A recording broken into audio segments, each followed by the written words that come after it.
I am a gamer, and I like Sonic. So I'm gonna be talking about Sonic's games, because I want people to know my opinions, and I have a lot of different opinions about these Sonic games. So, let's just begin. So Sega weren't liking their mascot Alex Kidd or the failure of the Master System, so they kicked Alex Kidd away and went to work on their new mascot for their new console, the Sega Mega Drive, or Genesis if you live in America. So many designs were pitched by many artists, but one of them named Natsuo Oshima, and he drew 3 characters: a rabbit, a fat guy in his PJs, relatable, and a hedgehog. So the hedgehog was picked, and they decided to make him blue like the Sega logo. Shoes were made to look like Michael Jackson with the colors of Santa Claus, and yeah, that's the birth of Sonic the Hedgehog. The Fat Man was then turned into the bad guy of the game, and with the characters done, they still needed a game to make. So, Naruto Oshima went to Yuji Naka, and since Yuji loved fast things, like me, fast things rock, decided to make a game where the more skilled you got, the faster you got. And Sonic the Hedgehog was born. Speaking of Sonic, let's talk about my experiences and how I became a Sonic fan. What a great segue, am I right? So, when I was 5 or 6, I was on Netflix. At least I think it was Netflix. I can't really remember. And I saw Sonic Underground on it. So, being a kid, I thought it looked cool, and I watched it. And wow, I was mesmerized. So, I watched every episode, and I wanted more. So, I went on my quest through the internet, and I found a demo of Sonic 1. I played Green Hill Zone over and over again. Then I got an iPad, and I saw Sonic 1, 2, and CD on the App Store. So being the Sonic-obsessed child I was, I got them, and I played them. My brother Nick, that little son of a, kept beating all the Sonic games before me and getting all the Chaos Emeralds before me. Yes, beat Sonic 1.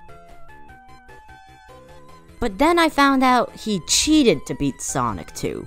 So... ha! Beat the game before you! Anyway, I think I should talk about my experiences with the other Sonic games in a later video. So, yeah, we'll get to those when we get to them or whatever. So, let's finally move on to the game. Okay, so, the evil Dr. Eggman... Actually, it's Robotnik. Don't make me come over there!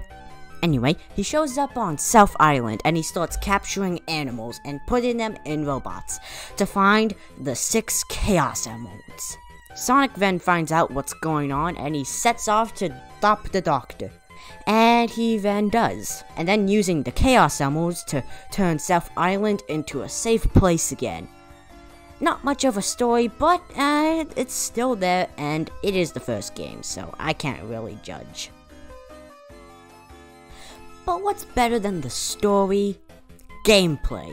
So how does the game play? Well, Sonic can move left, right, and if you press down or up, Sonic will look in either directions. But if you're running and press down, Sonic will curl up into a ball, and this is very, very useful.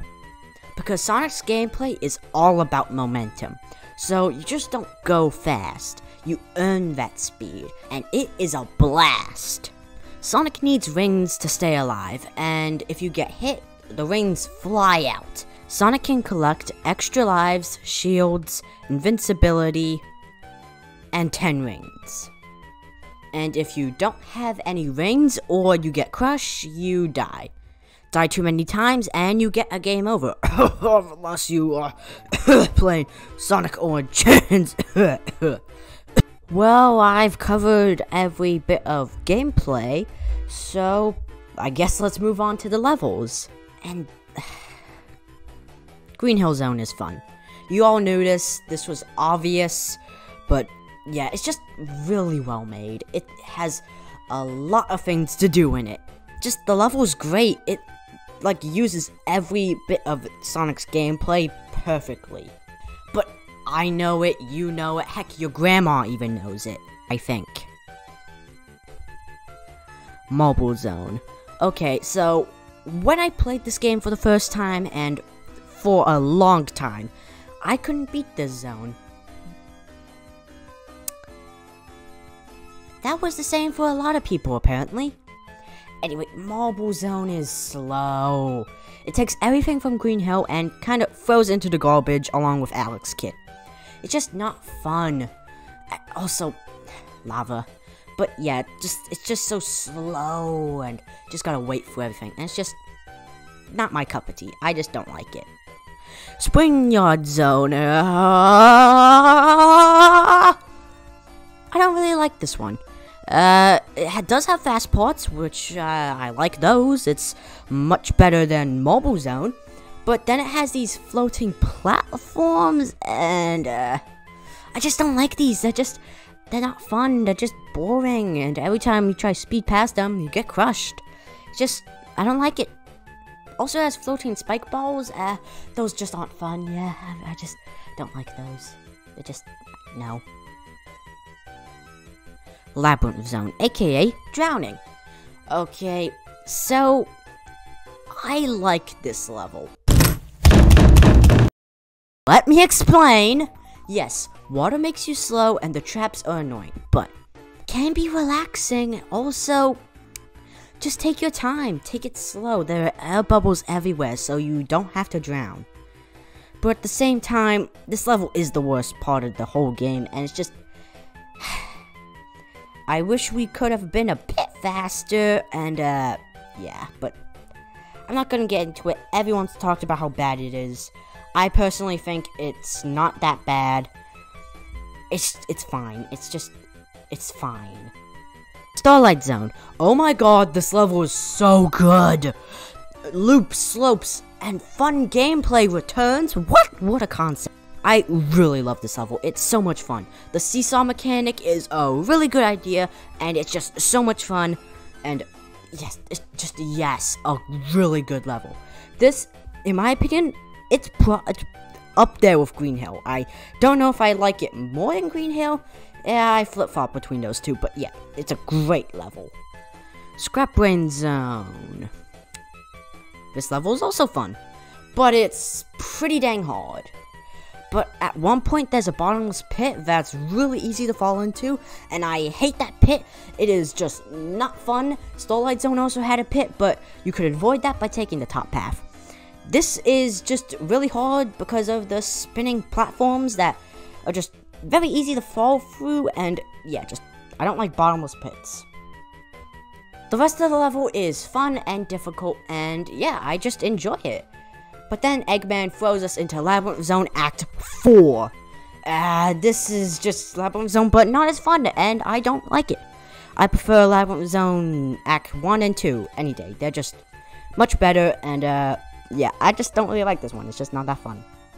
At the end of every level, if you collect 50 rings, a giant ring will be there. Jump into it, and you are teleported to the mystical, magical special stages. The special stages are where you get the 6 Chaos Emeralds.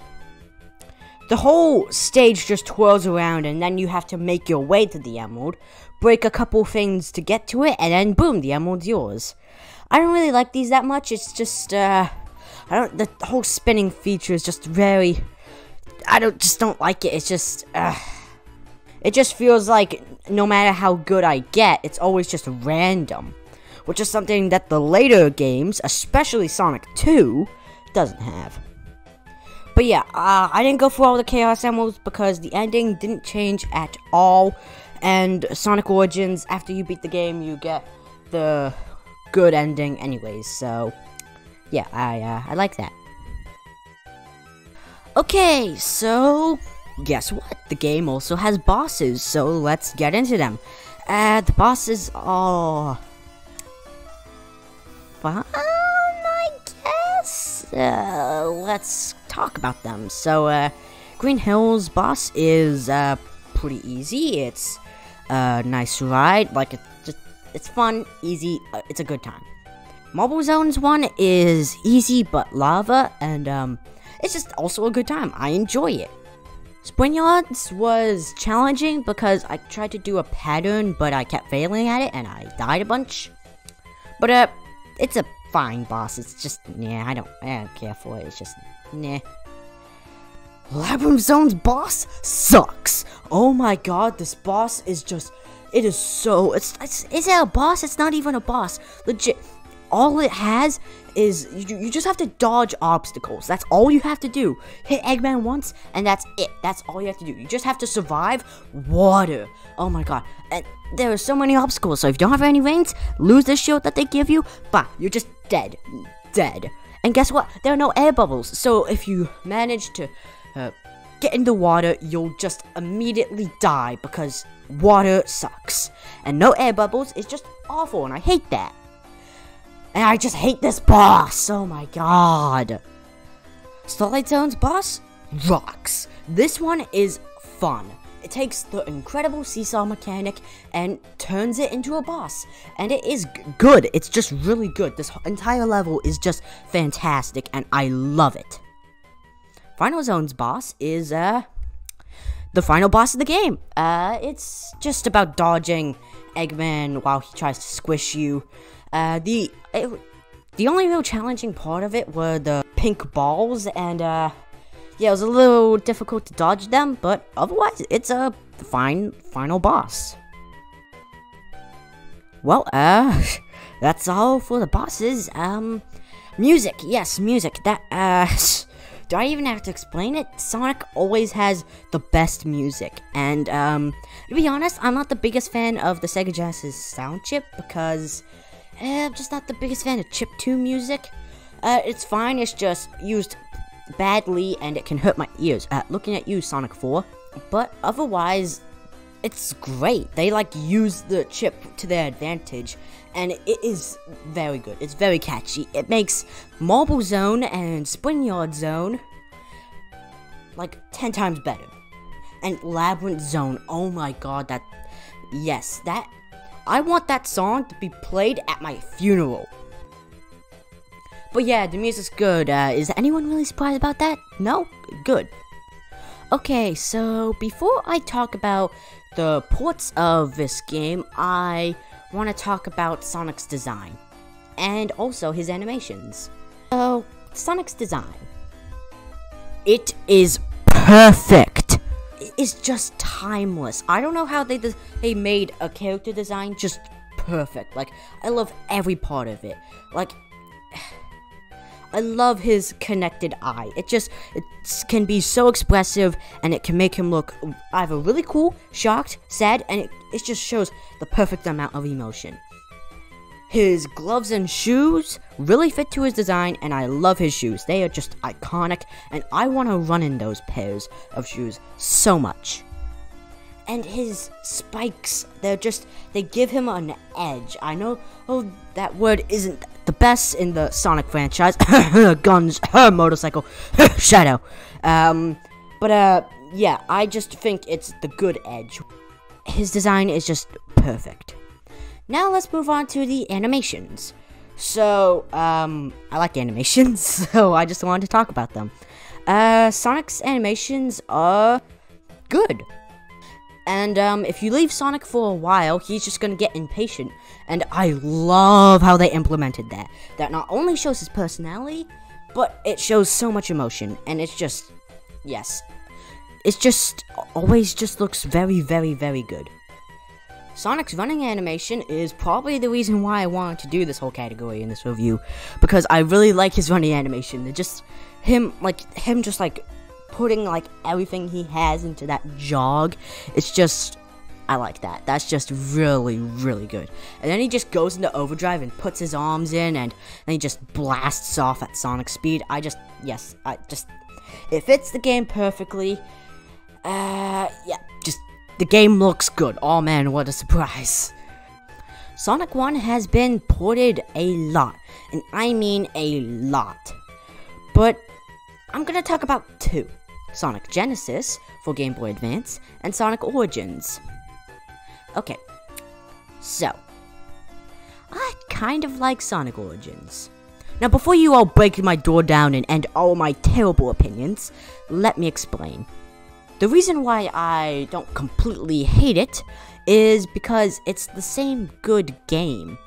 Like, it's still Sonic 1, guys, so it already has that advantage.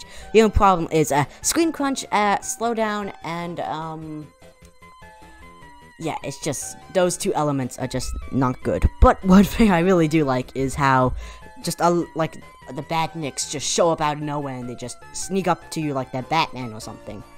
And I just find that really funny, so, yeah. I guess the bosses are easy, but, like, I didn't really go that far because it's not fun. The screen crunch and slowdown really don't help the game. Also, they made the music, weird. The sound effects just aren't that good. And I know it's on the GBA, but, like, at the same time, come on, dudes. You could have done better. But I'm not a game developer, so what do I know? Let's move on to Sonic Origins. Okay, so Sonic Origins is a good collection. I love it. It's the only way I'm gonna be playing the classic games. It's just really good. I love the widescreen and the retro engine. Like, it's just good. I like it. But then Sega went in and decided to make it really weird, confusing, and just not that good. Like, why did you add coins into Sonic? Like, the coin feature, it's a good idea. I like how you get to retry special stages with them. But, oh my god, they replaced lives with them. Like, I don't mind that. Like, that's a fine. But you completely don't give the option to change them. That's my issue because, I like lives in Sonic. I feel like it's just fun to just have lives. Coins, it's fine, but at the same time, it's just, the game was built to have lives, and just without them, without seeing that game over screen, or that continue screen, or anything, it's just, way to go! Just seriously, like, why did you do that? I just don't like that. I wish they put lives back in Sonic, because it's, like, been 5 years, and all the Sonic games for 5 years now have just had no lives. Like, I'm okay with no lives, just give an option. Jeez. Okay, that's everything that I can talk about the game. I hope this video isn't too long. But yeah, this game and this whole series is really good. I love this series so much, and the first game, it does have issues. But, jeez. It's still a good game, and I still really like it. It's definitely in my top 5 games of all time. Like, my top 5 favorite games of all time.